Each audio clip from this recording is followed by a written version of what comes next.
Welcome back to Your Town. My name is Mark Baer. My next guest is Annamarie Stanton, co-chair of this year's Merienda with Eric Sand. Welcome. Thank you. And I guess to begin with, let's tell people what the Merienda is. Well, first of all, I'm going to start with the word merienda. Okay. It's the Spanish term for picnic or mid-afternoon meal. And the very first merienda, and the reason they chose to call the celebration of Monterey's birthday the Merienda, was based on June 3rd, 1770, when Padre Buenapro Serra came and established the Royal Presidio Chapel here in Monterey, which now is called St. Carlos Cathedral. And Gaspar de Portola came in with his ship, the San Antonio, to Monterey, and Monterey became the capital of California. So after the ceremonies, they actually sat under an oak tree, looking out at the bay at this San Antonio ship, and that was a little picnic that they had, the very first picnic celebrating the birthday of the city of Monterey. So that made a lot more sense when I heard that story, because I wasn't really sure why would they call it a picnic. And later on, it was 1929 before they actually had a modern-day Merienda, where they had it in front of the Colton Hall. So enter Monterey History and Art Association. Well, almost. Oh, okay. 2 years, 2 years before. 2 years okay. prior, 1929. They had a ceremony at the Colton Hall, and then they had a small luncheon at the Memory Garden behind the old Pacific building, and that happened the first year, and the next year they had 350 people, and they had it all at the Memory Garden. The next year, Monterey History and Art Association was established, and they said, wow, this is historic, this is a wonderful way to celebrate the birthday of Monterey, and so they've been doing it ever since. So it's been over 80 years now that they've been celebrating the birthday of Monterey with a Merienda. And Monterey this year will be 243 years old. Wow. So let's, first of all, let's talk about the Memory Garden and how we started there. And then let's walk through the day of the Merienda. So you're talking about the actual day of the Merienda. But let's talk about the Memory Garden and what this is and how this came to be and how it came to be there. My impression is that it was actually, they fought bulls there. I mean, so obviously way before any of our time. And it was attached to the old Pacific building. It's their backyard garden.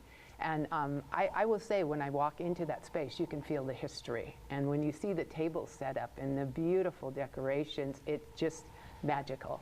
And I'm still dealing with your question. Are you asking me what the celebration on the day of the Merienda is like in that Memory Garden? No. Well, let's, just to make things a little easier, okay. If we can have an image, I'm going to show you some images and you can take the people. So here's the image of the Merienda event. This is our poster. Okay. And that would be the favorita. And the la favorita would be the woman that is chosen, and she has her court, 2 doncellas, which are her attendants, and she has a chaperone, because years past, no one went anywhere without a chaperone, and that's the la dueña. And they dress in the traditional Spanish gown with the scarf, as you can see there, and they greet the guests, and they cut the birthday cake, and they hold court at the celebration. Now, let's have the next image, please. Which is showing, okay. Actually, I believe that one there. So that's last year's Merienda. Right, and that's Eric Sand, if I remember correctly, who is my co-chair, was actually in charge there. I'm forgetting his official title. I think it's mayor. Yeah, I believe so. Yes, okay. And so there the court is on the stage. And the day starts with actually mariachis playing. And then they leave, and then we have these wonderful dancers from Watsonville that come. They're called Latina Genesis Dance Group from Watsonville, and they dance on the stage with the big skirts and the colorful costumes. And then at 12 o'clock, that starts at 11:15. At 12 o'clock, actually, there's a parade, which has the court, which has the current mayor of Monterey, and I will say he is my brother, Chuck De La Sala. And also dignitaries from the peninsula, from the MPC, from the DLI, dressed in actual, their military costumes, and some people are dressed in the costumes of the day. I forgot Sloat. We had the person who was from the Sloat landing was there, I believe, last year. And so it's very ceremonial, and the mariachis are playing, and they come into it. And so then it starts in Casa Serrano. Right. It has a breakfast in Casa Serrano, and then it moves down the street. The mariachis lead the way. Right. The town follows in and joins the parade. We enter the grounds. Right. And your brother gave me a great tip last year, because I was on the stage in that last picture as president of the MHAA, and he said, they don't remember what you say, but they do remember how you say it. So he says, exude. Right. Be excited, be happy. Yeah. And so anyway, let's see another image, please. And that's the full court there with the Favorita, the two Doncellas, and again, Eric, the mayor. I don't know. Oh, I think that was Hunter Fennell. That could be Hunter Fennell. Hunter Fennell does the emceeing every year. Master of ceremonies. And he does our auction as well. Right. Last year was the first time. We actually had a raffle and a live auction. And it was met with such enthusiasm. And he did such a terrific job with it that we're definitely going to do it again this year. And last year we had a tremendous amount of... Let's see that one last image there, please. Yes. Oh, okay. So that's... Looks like a repetition. Okay, that's a repetition. Let's go the other direction here. There we are. Oh, there we are. So that's the memory garden. Yes, the memory garden. And what I want to say, the memory garden is where the barbecue is. So part of what you're paying for is the barbecue, which is delicious. But you're also, it's the way it's set up. Each hostess decorates their own table, colorful, brings appetizers, and then there is the steak or chicken barbecue with beans and salad and garlic bread donated by different people. And this year, Chateau Julien in Carmel Valley is donating red and Chardonnay wine. Peter B is donating beer. So we're looking for people with donations, obviously, because that cuts the cost of the Merienda and enables the Monterey History and Art Association to actually earn some money from the event as well. And so let's talk about a few things. First of all, this year we're talking about expanding it as a 3-day event with an authentic Friday night dinner at Casa Serrano with authentic Spanish cooking. And this is going to be a new thing, hopefully about 75 people. And then the then Saturday is the official Merienda. We also have a Los Niños celebration. Yes. Then that night is going to be Merienda After Dark. As we break the stage down from the day, we're going to have a band at night for a different audience. And then the Sunday, we're going to have a get-together. It's the third. Is it the third? Either the second or the third anniversary of the reopening of the Museum of Monterey. I believe it's the second year reopening. So we're going to have all the MHAA properties together, and because a lot of people around town don't know that the Merienda is connected to the Museum of Monterey, that it's connected to Casa Serrano, that they don't understand that this is all of one thing. And so we're going to have everybody playing together this year. Great. Well, I want to go back for a second to the part of Los Niños, because that is something that's going on for the first time, and it's for children 12 years or younger, and I believe I'm not sure if they said starting, say, 5 to 12, and it's only $10, and so if you're in the Merienda, they can be doing activities, and it's going to be held at the Stanton Center, the Museum of Monterey Stanton Center, and it will be going on concurrently with the Merienda, and they will come to the Merienda. One of the things we didn't talk about was the cake. So we were looking at the cake. Right. And the cake is just gorgeous, and it's 75 pounds and decorated with beautiful roses.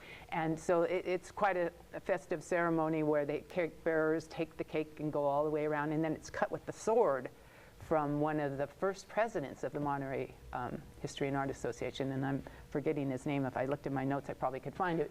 But so it's historic as well as and I guess what's wonderful is the pageantry, the costuming. Exactly. You know, this is really an amazing event, and again, anybody that's ever, to my impression, anybody that's ever been in public office here is in that barbecue pit. Oh yes, yes. We've had Peter Caniglio, former mayor of Monterey, Dan Albert, longtime former mayor of Monterey, there, as well as Dave Potter and Mark Del Piero, who is running. I believe Mr. Panetta has been in that pit before. Leon Panetta actually has been there, yes. So we've had some famous people serving. In fact, my dad came with me a couple years ago. He goes, I know all of those people in line. So it's pretty exciting as far as that goes. But going to back to that picture that showed the cake and shows the garden, you really get a sense of how beautiful the garden is. And with the piñatas and the colorful shade, they put up shade cloths that are colored in case it's too sunny, but it's just a really special place to be. Now, one of the things that I've been asked, because I was at the MHA board meeting today, and I said, is there anything that you want to tell them? And so last year, then they reminded me, yes, this is a fundraiser, folks. Right. Yes, absolutely. And we had the silent auction, and we had live auction, the live auction and raffle. And we had people donate, you know, their condominiums, there's some art, some other things. Right, and we had the Sardine Factory and Fandangos, Angie's Boutique, Colton Inn, Portola Inn. So we're looking for people who are interested in getting a tax deduction and donating either goods or gift certificates. We had quite a few of those were gift certificates. I didn't hear you. What did you just say? We're looking for people who would step up and would like to donate either goods, services, gift certificates, and also, like Peter Bees donated the beer last year. And this year, Chateau Julien is doing the wine. And these are all ways of cutting the costs and putting money toward the Casa Serrano Mom Museum and programs. And we want this to continue for many years. So actually, it's really absolutely important that people do understand what it takes to put this on. And so I want to just to talk about what you guys do, because I watch this committee work, and you guys work tirelessly for months and months and months. And takes a village, remember that. Yeah, and I kind of want to celebrate and congratulate you guys and talk about the committee a bit. Well, right now we have several people who have been on the committee for a number of years that are leaving the area. So this is going to be their last year. So we're actually looking for volunteers who would be interested to kind of shadow the person who's in charge of the court in getting the girls and the dresses the girls wear and so forth. And she also had several other jobs. So if there's people out there that would like to volunteer to work on the committee, we are looking for you. And also, anybody interested in helping us get raffle items, or one of the jobs that's needed is selling the raffle tickets. I had two people, myself being one, and I had my mother, yanked her into it last year. And then when I was off doing other things, we really needed two people. So we could use a couple of people there. We can use people also for the lady who has done the hostessing for the dignitaries. That's called the head table. Mm-hmm. She has retired. She's done it for a number of years, did a fabulous job. Lillian was her name.